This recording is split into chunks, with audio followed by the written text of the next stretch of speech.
Nathan POV. Tulala akong nakatingin sa life-size portrait ni Shira sa opisina ko. Nakagawian ko na itong gawin dahil pakiramdam ko, nandito lang siya sa paligid ko.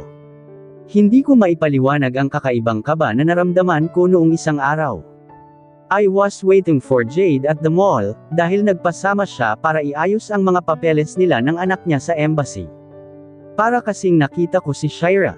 Okay na kami ni Jade, at nagkapatawaran na kami after Shira's death. Na-realize ko na maiksi lang ang buhay, para patagilan pa ang galit sa dibdib. We should always choose to be happy. She also gave up sa kagustuhan niyang magkabalikan kami, dahil I made it clear na sarado na ang puso ko. At wala na akong kakayahang magmahal ulit. She is already married, pero agad ding umalis ang napangasawa niya after a few months, dahil approved na ang petition papers nito. Kapapanganak lang ni Jade, at that time kaya bilang best friend niya, ay nalalayan ko siya habang wala si Dean. Naging close sa akin ang bata, at minsan napagkakamalan pang anak ko.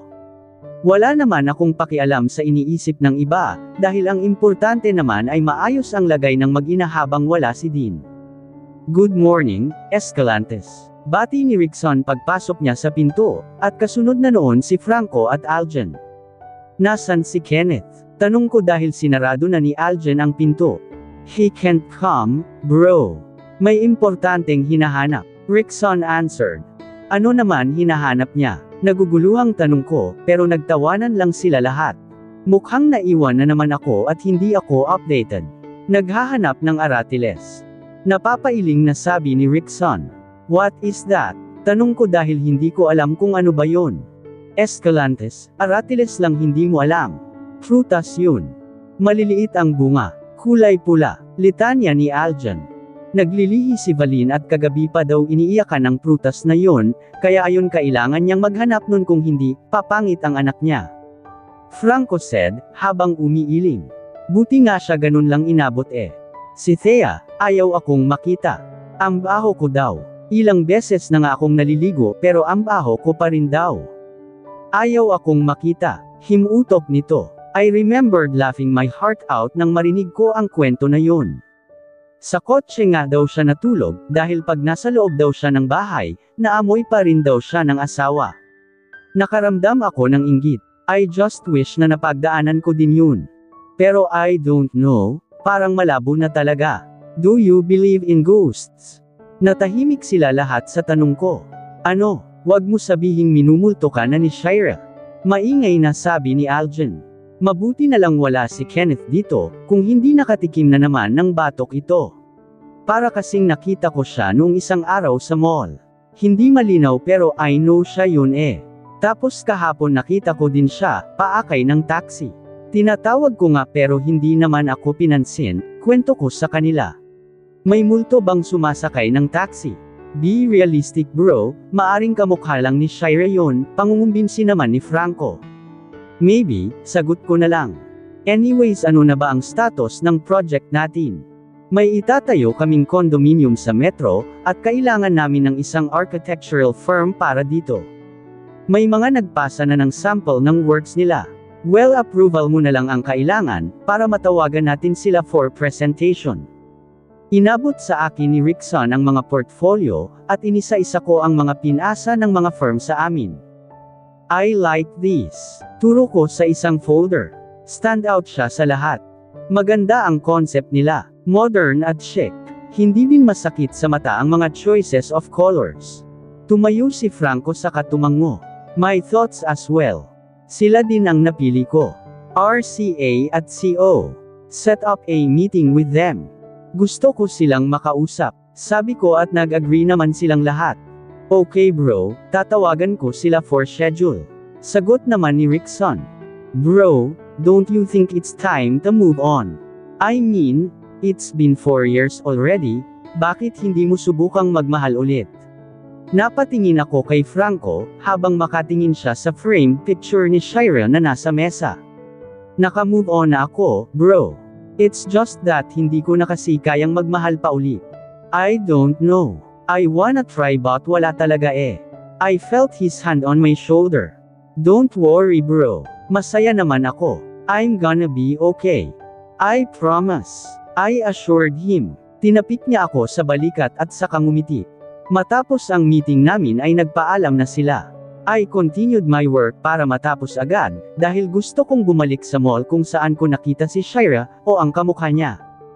Hindi ko alam kung imagination ko lang ba ito, o kung totoo ba ang nakita ko. I was wishing that it was true. Na baka buhay pa si Shira. Na baka nakaligtas siya. But I just shrugged the idea. Matagal na ang 4 na taon. After I finished my paperworks, ay agad na akong umalis sa office para bumalik sa mall. Naupo ako sa isang upuan doon, at matiyagang nagpalingalinga, pero wala naman akong nakita. I stayed for 2 hours, hanggang sa natawa na lang ako sa sarili ko. This is insane, sabi ko na lang at saka ako tumayo para umalis na sa lugar na iyon. I was heading out nang makita ko ang batang babae na naligaw noon. She was sitting in the bench, at tila may hinihintay. Nagtama ang paningin namin, at nanlaki ang mga mata niya. Mr. Handsome Guy. Napatili pa ito, at agad na tumakbo palapit sa akin. I immediately carried her, and I swear my heart skipped a beat, when I saw her face again. What are you doing here, princess? Tanong ko sa bata. I'm waiting for Yaya. She is in the restroom, bibong sagot niya. Only the 2 of you. I'm with my twin brother. He just went to the restroom too with Yaya Sabel. Hindi ko alam pero napangiti ako sa narinig ko. Is your mommy or daddy here? Naupo ako sa isang bakanteng upuan habang nanatili naman siyang naka-kalong sa akin. She is supposed to be here. But my ninang called her because of an emergency. Lumungkot ang ekspresyon ng mukha ng bata. Megan. Hinanap ko ang pinagmulan ng tinig, at nakita ko ang isang batang lalaki na kamukha ni Megan. Mitchell come. Bumaba ito sa akin, at agad hinayla ang kamay ng batang lalaki. He is Mr. Handsome Guy. The one who helped me. Nakangiting pakilala niya sa akin. Matagal akong tinitigan ng batang si Mitchell, at ganun din ako sa kanya. I can't explain the feeling, pero para talagang may humahaplos sa puso ko, pag nakikita ko si Megan, at ganun din ang nararamdaman ko kay Mitchell. Hello sir. Thank you for helping my sister out last time, magalang na sabi niya. Lumuhad ako sa harap nila at ginulo ang buhok ni Mitchell. That's okay buddy. Are you already going home? Tanong ko kaya napasimangot sila pareho. I guess so, malungkot na sabi ni Mitchell. Dumating naman ang 2 yaya nila at nakilala ako nung isa. Ay sir, kayo po pala yan. Bati nito sa akin. Paalis na ba kayo? I asked their nanny and she just nodded. Nakaramdam kasi ako ng lungkot. Gusto ko pa sanang makasama ang 2 bata. Gusto nyo bang magmeryenda? Tapos ihahatid ko na lang kayo para hindi na kayo mag-taxi. I just hope na pumayag ang mga yaya, pero ang 2 bata lalo na si Megan ay agad na tumalon. We would love that, Mr. Handsome Guy. Ngumiti ako at saka tumingin sa 2 yaya, na tila naman nag-iisip. Pwede ba? Don't worry, hindi naman ako masamang tao. Gusto ko lang sila makilala pa. It felt like I was pleading and I felt relief nang pumayag sila. Sa isang sikat na fast food chain nag-aya ang mga bata and pinagbigyan ko naman. I ordered for them, and I was really happy to see them loving their food. By the way, Megan, you said earlier you wanted to buy something. I can buy that for you, if you really want it. Malambing kong tanong kay Megan, habang pinupunasan ang lobby niyang may kalat na gravy. No need po, that is too much. Mommy can buy that for me next time. Tanggi nito, hindi ko mapigil ang mapangiti. At the age of 3, masasabi kong mature na silang mag-isip. And I can say that their parents brought them up very well. Pagkatapos naming kumain, ay hinatid ko sila sa condo unit nila. I felt lonely the moment the 2 stepped out of the car. Can I see you again? Tanong ko saka ako naupo, para pumantay ako sa kanila. Of course, Tito. Wait, can we call you that? Mitchell asked. I would love that. Pagpayag ko. Yamakap sa akin ang 2 bata, at hindi ko mapangalanan ang kaligayahang naramdaman ko. I kissed their cheeks before they waved goodbye. Rian POV. Pagdating ko sa bahay ikinwento ng dalawa, ang pagtatagpo nila ni Mr. Handsome Guy sa mall kanina nang iwan ko sila. Nagkaroon ng emergency si Mama, dahil bigla daw bumagsak ang blood pressure nito ayon kay Tanya. Banilinan ko na lang ang mga yaya nila na tapusin na lang ang oras ng paglalaro nila, saka umuwi ng diretso sa kondo, habang ako ay nagtungo agad sa ospital. Medyo okay na si Mama pero patuloy pa rin siyang mino-monitor. Gusto ko lang sanang silipin ang mga bata, saka ako babalik ng ospital, pero sinabihan ako ni Tanya na kaya na daw niya. Didn't I tell you not to talk to strangers? Tanong ko sa kanila. Hindi din kasi ako comfortable, na nakikitang malapit agad ang loob nila sa tao na yun. Mommy, Tito is not a stranger. He is cool and kind. Kontra naman sa akin ni Mitchell. Yes mommy, he is already our friend so please mommy, don't get mad. Nagpa-cute pa itong si Megan, kaya hindi ko mapigil ang huminga ng malalim. My kids are my all. Kaya ayaw ko na masaktan o mapahamak sila. I can give them everything na gustuhin nila, basta naman kaya ko. Okay, but maybe I can meet him too, so I can know him. I saw Mitchell glow up, kaya napailing na lang ako. That's great mommy. I'm sure you will like him. He is good and nice. Pagbibida ni Mitchell. What's his name again? Tanong ko, dahil hindi ko ata naririnig na binanggit nila ang pangalan nito. Nagkatinginan naman ang dalawa. We forgot to ask mommy. Sagot ni Megan. I laughed and they followed. Mommy, how's Mamita? Mitchell suddenly remembered to ask. She is fine for now. So I want you to pray for her, okay? Okay mommy. We are always praying for her, the kids assured me after a few moments. I tucked them to bed and they fell asleep. I kissed their foreheads as I gazed at their faces. They are the constant reminder of Nathan, my greatest love. Hindi na ako makakatagpo ng pagmamahal na kagaya ng kay Nathan. Marami pa rin naman ang nagtangkang manligaw sa akin noon, and they are all willing to accept my kids, pero wala akong tinanggap kahit isa. I stand by my words that Nathan will be my first and last love. Lumabas na ako ng kwarto, at eksakto naman nagring ang phone ko. Kinabahan ako lalo nang makita ko na si Tanya iyon. Tanya, tanong ko agad sa kanya. Hey, relax. Everything's fine. Sabi niya agad sa akin, kaya nakahinga ako ng maluwag. Tumawag si Nadia at humihingi ng meeting ang BMA Group. Natanggap nila ang portfolio and application natin, and mukhang nagustuhan nila iyon. Hindi ba luluwas si Nadia? Tanong ko naman. May kasabay daw na presentation yung mga schedules na binigay ng BMA, kaya inuutos niya sa atin. Paliwanag niya, hindi ako architect so ibig sabihin yan, ikaw ang haharap. Kailan ba? May details na ba? Tanong ko naman. Yeah. Send ko sa'yo kaya galingan mo. Pag nakuha natin ito, I'm sure gaganda lalo ang image natin. Pag-cheer niya pa sa akin. Nag-usap pa kami hanggang sa magpaalam na ito, para makapagpahinga na rin. I opened her message, at nakadetalye naman doon ang lugar at oras, kung saan gaganapin ang meeting. Nagulat lang ako nang makitang bukas na pala iyon. Wala naman akong magagawa dahil trabaho ito. Isa pa, kailangan namin ng mas maraming projects, dahil lumalaki na din ang gastos ng pamilya, at expenses ni Mama sa ospital. I cleaned myself, saka ako nahiga para naman ma-refresh na din ang utak ko, para sa meeting bukas. Kinabukasan, maaga uli ako nagising. Naghanda na ako ng breakfast para sa mga bata, dahil maaga ang client meeting ko, at kailangan kong magpakitang gilas. Kakatapos ko lang maligo at magbibihis, nang may kumatok sa pinto. Ma'am, may dumating po. Tawag sa akin ni Sarah, ang kasambahay namin. Sino daw? Si Architect Franz po, napa-arko naman ang kilay ko. Ano naman ang ginagawa niya dito? Binilisan ko ang kilos at pag-aayos, saka ako bumaba.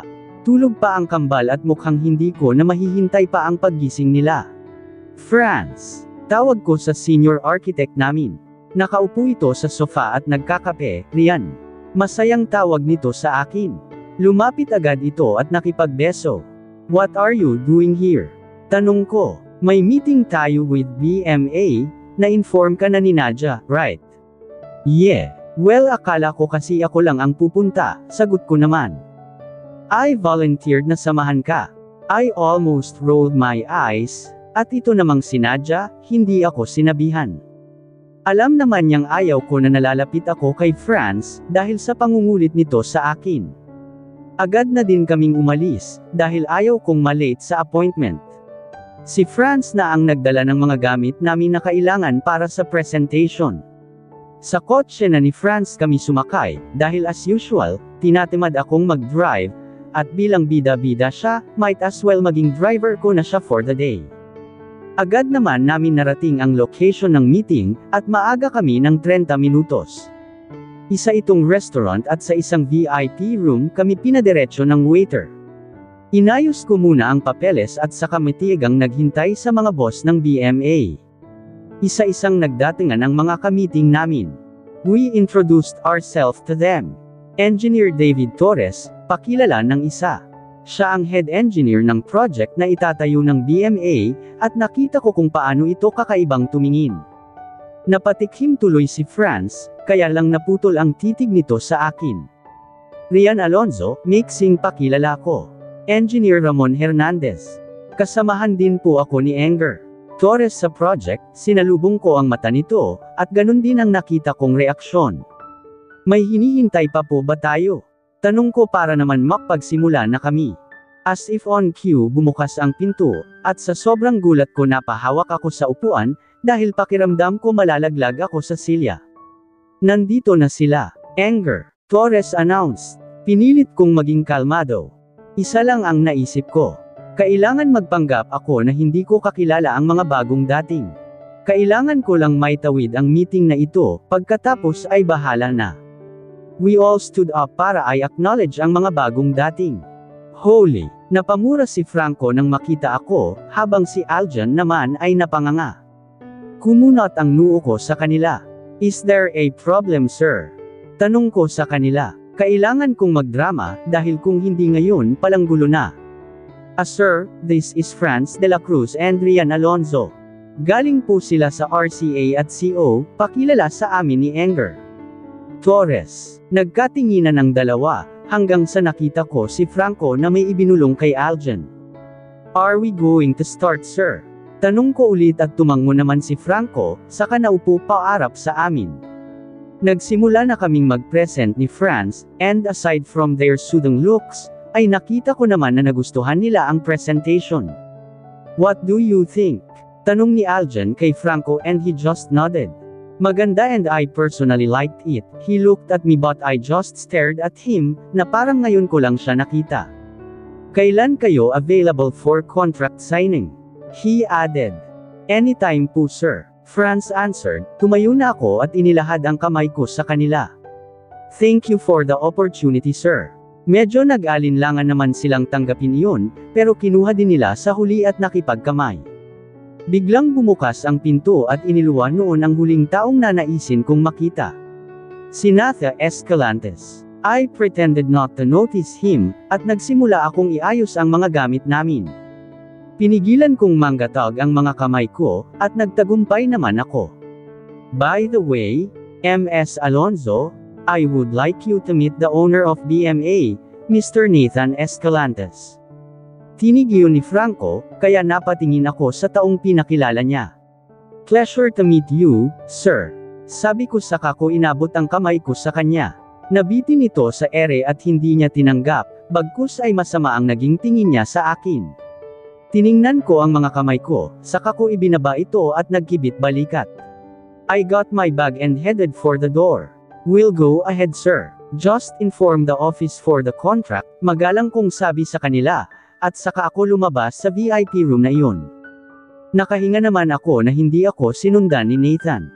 Mag-restroom lang ako, paalam ko kay Franz, at sinabing antayin na ako sa kotse.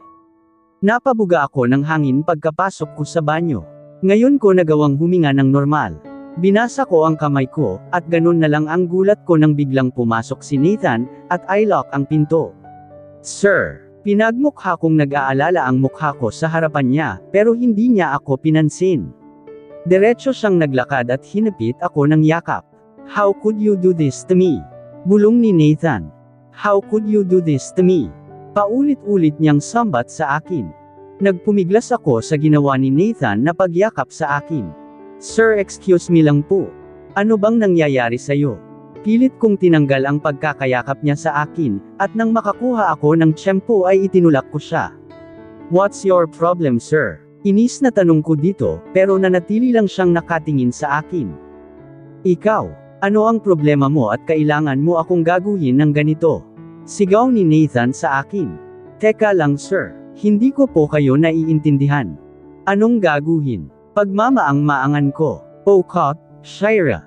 Nanginginig na ang mga tuhod ko, sa nakikita kong galit sa mga mata ni Nathan, pero pinilit kong magpakatatag. "Rian po, sir. Rian po ang pangalan ko. Hindi po Shira. You want me to believe that, ha?" Pang-uuyam niya kaya mas lalo akong nagpakatatag. "Sir, kung wala na po kayong sasabihin, aalis na po ako." Naglakad ako papunta sa pinto, pero hiniklip niya ang braso ko, and pinned me to the wall. "Hindi ikaw si Shira." Halos mapapikit ako sa lapit ng distansya namin, at hindi ko napaghandaan ang biglang pagbaba ng lobby ni Nathan. He teased me with his lips, pero nanatiling tikom ang lobby ko. Pinaglabanan ko ang kagustuhan kong suklian ang mga halik niya, na ilang taon kong pinanabakan. "No, hindi pwede ito. May pamilya na siya." Agad ko siyang itinulak at saka sinampal ng ubos lakas. Napabay lang ang mukha ni Nathan, dahil hindi siguro nito inasahan ang ginawa ko. Hinaplos pa nito ang panga niya na nasaktan marahil, sa lakas ng sampal ko. "Hanggang ngayon, mabigat pa rin ang kamay mo." He bitterly smiled and looked at me, with anger in his eyes. "Kung babastusin niyo lang ako ng ganito, sir, might as well cut the partnership." Tinabig ko siya at tuluyan akong nakalabas sa pinto. "Kailan ka ba magpapakatotoo sa akin? Just for once, please. Tell me the truth. Ikaw yan, di ba?" Para akong sinaksak sa narinig ko, pero nakaya ko parent siyang harapin. "I don't know what you're talking about." At saka ako tumalikod sa kanya.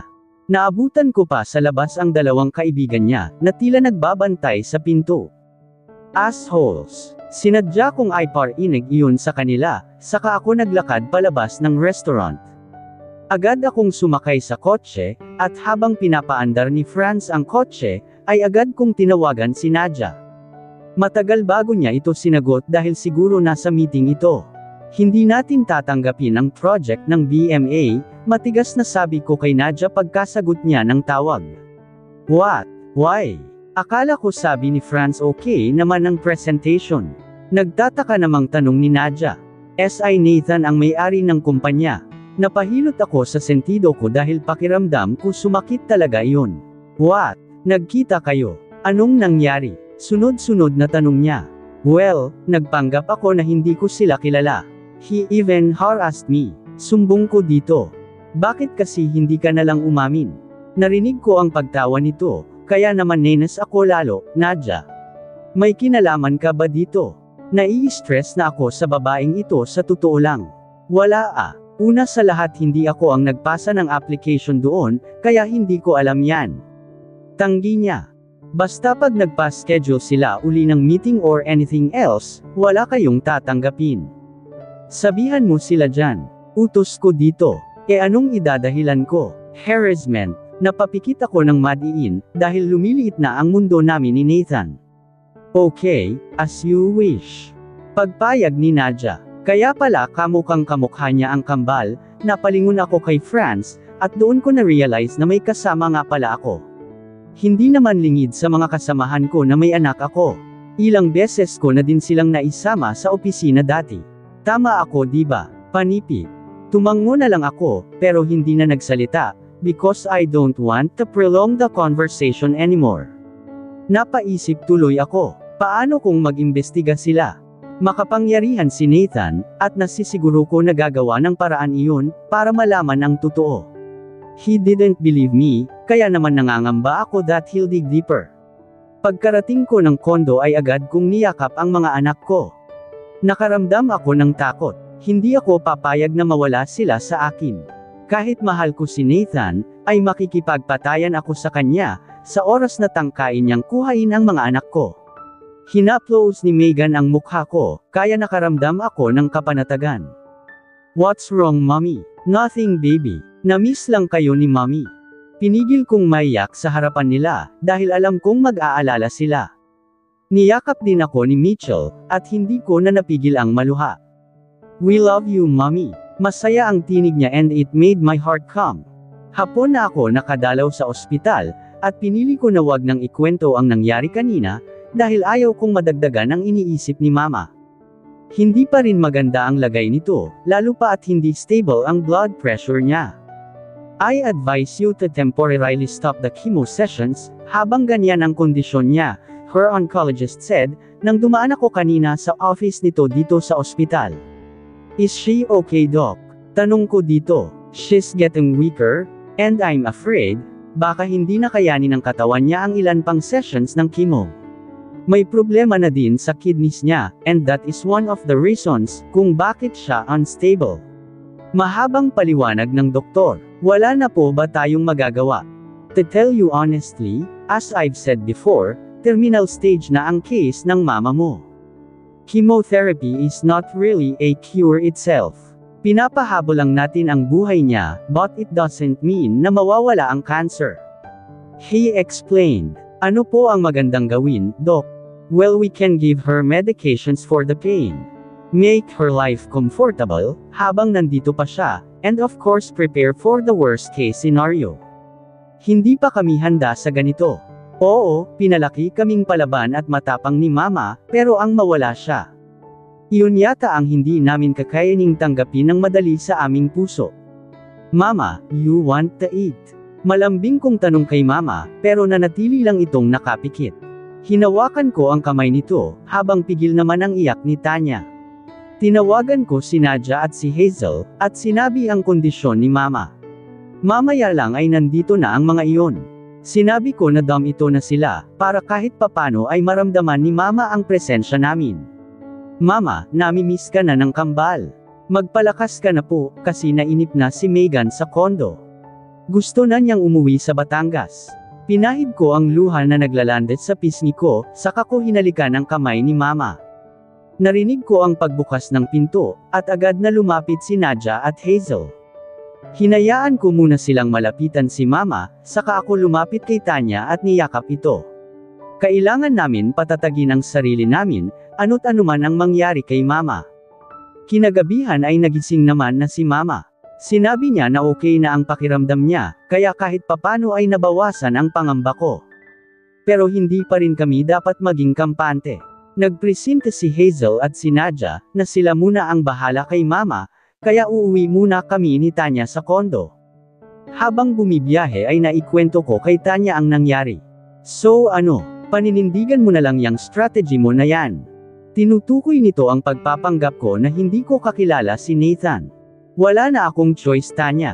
Magugulo lang ang lahat, kapag umamin ako sa kanya. Ayoko namang masira ang pamilya niya, katwiran ko. Ay gaga ka talaga. Ibig ko sabihin baka kasi kailangan lang ninyo ni Nathan ng closure. Hindi ko naman sinabi na makipagbalikan ka sa kanya. Seryoso naman si Tanya, habang nagsasalita. Siguro gusto lang niya na malaman ang totoo, kasi karapatan naman niya yon. At gaya ng pinapayo ko sa iyo, huwag mong ipagkait sa mga bata ang ama nila, dagdag pa nito. Hindi ko alam, natatakot ako, Tanya. Baka kunin niya ang mga anak ko.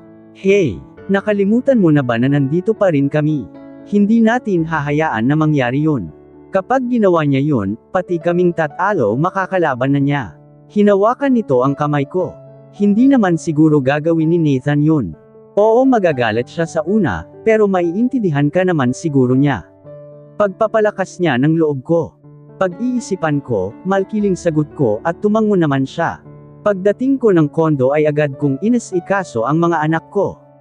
Alam ko na mali, pero hindi ko pa kayang sabihin kay Nathan ang tungkol sa kanila.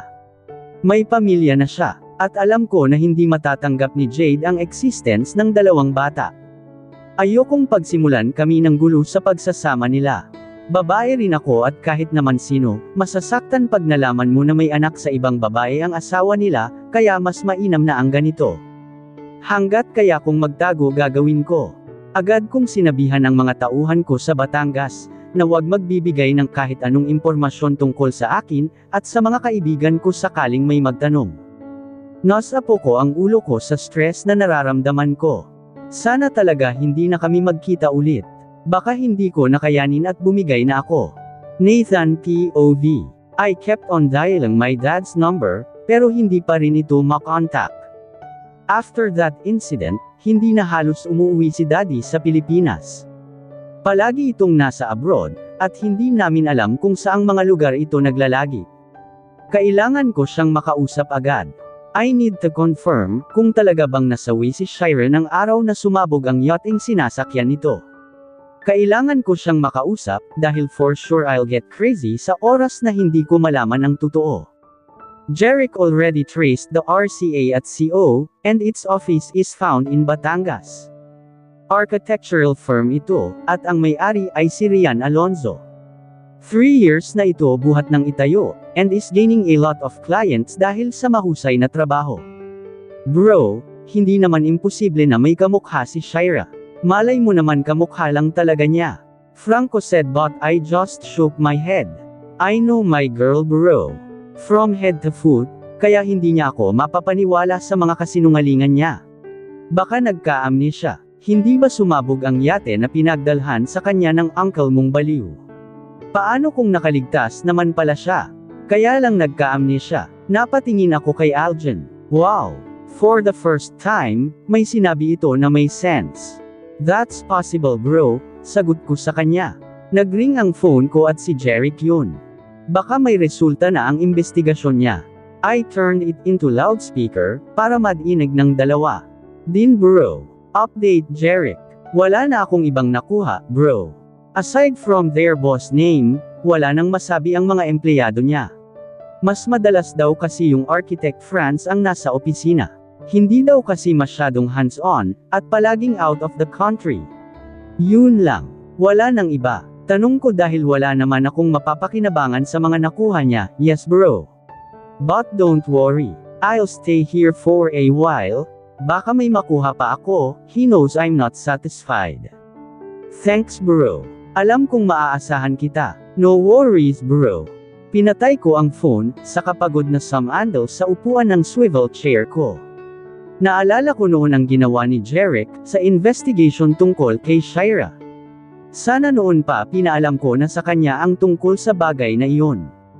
Baka sakaling nagtapat pa siya sa akin, at naiwasan ang gulong nangyari. Kakababa lang din ni Franco ng phone, at umiling siya sa akin. Hindi natutuloy ang kumpanya ni Shira sa project. What? Paano na yan? Sayang naman, sabi ni Aljan. And why is that? Pagod na tanong ko, although I know why they suddenly backed out. Harassment. Simpleng sagot ni Franco, ano ba kasing ginawa mo? Sabi mo kakausapin mo lang eh. Tanong ni Aljan. Niyakap ko lang naman siya, then I kissed her. And, sabay pa silang dalawa. She slapped me. Napao ang dalawa, sa kasabay na tumawa. Hindi ko na lang pinatulan. Nahipaw ko pa ang pisngi ko, na hanggang ngayon masakit pa rin. She is really, Shira. I know, she can deny all she wants, pero siya si Shira. I know the taste of her lips. Pati nga ang bigat ng kamay niya alam ko, kaya hindi siya makakapagsinungaling sa akin. How about, ibahin mo ang diskarte? Napatingin ako kay Aljan na may naglalarong ngiti sa mga lobby. Ano na naman yun, Velasco? I asked. Paamuhin mo, ligawan mo, may amnesia man o wala. Si Shira man o hindi. Level up ka na Velasco. Pang-asar ni Franco kay Aljan. Well biro lang naman namin yun. If he is not capable, hindi niya mapapalago ang business nilang pharmaceutical company. Isa ito sa pinakamalaki, at matagumpay sa ganung larangan dito sa Pilipinas. Maloko lang talaga si Aljan. Bakya minsan ang mga trip niya, but that doesn't mean he is not a good one. In fact, kahit bilyonaryo ito, very down to earth, at hindi kailanman pinagmalaki ang pera niya sa iba. Malay mo, mag-work. I also want you to be happy bro. Masaya na kami lahat, dapat ikaw din. Napangiti ako sa sinabi ni Aljan. I really have the best friends in town. Kailangan lang mahanap ko kung nasaan siya. Yun pa ang isa sa problema, ni hindi ko alam kung saan siya nakatira. Siguro tatambay na lang uli ako sa mall, at baka sakaling makita ko siya doon. Nasagot na ang tanong mo bro. Walang multo dahil nag-e-exist talaga siya. Franco jokingly said, kaya natawa na lang ako. Hindi nga ako dinadaya ng paningin ko, dahil si Shira nga yung nakita ko. Pinag-usapan namin ang ilan pang options namin tungkol sa projects. Sinabihan ko si Franco na kontakan ulit ang RCA at CO, para sa isa pang meeting, dahil nagustuhan ko talaga ang trabaho nila, at sa tingin ko ay babagay ito sa project namin. Kung talagang ayaw na nila ay wala na akong magagawa, kundi humanap ng iba. Nagtagal pa ako sa opisina pagkaalis ng dalawa. Wala naman akong ginawa kundi ang titigan ang larawan ni Shira. I miss you baby, yun at yun lang naman palagi ang sinasabi ko. Paulit-ulit kong hiniling na sana bumalik siya. Na sana makasama ko na uli siya. Kinaya ko ang 4 na taon, at ngayong nagkita ulit kami, kailangan ko na siyang mapabalik sa akin. Nagring ang phone ko and it was Jade. Hello Jade. Bigla akong napatayo sa sinabi ni Jade. Agad akong napatayo at kinuha ang coat at susi ng kotse. Mabilis kong binaybay ang daan papunta sa ospital, kung saan niya dinala si Brian. Mataas daw ang lagnat ng bata, at nagkaroon ng rashes sa katawan.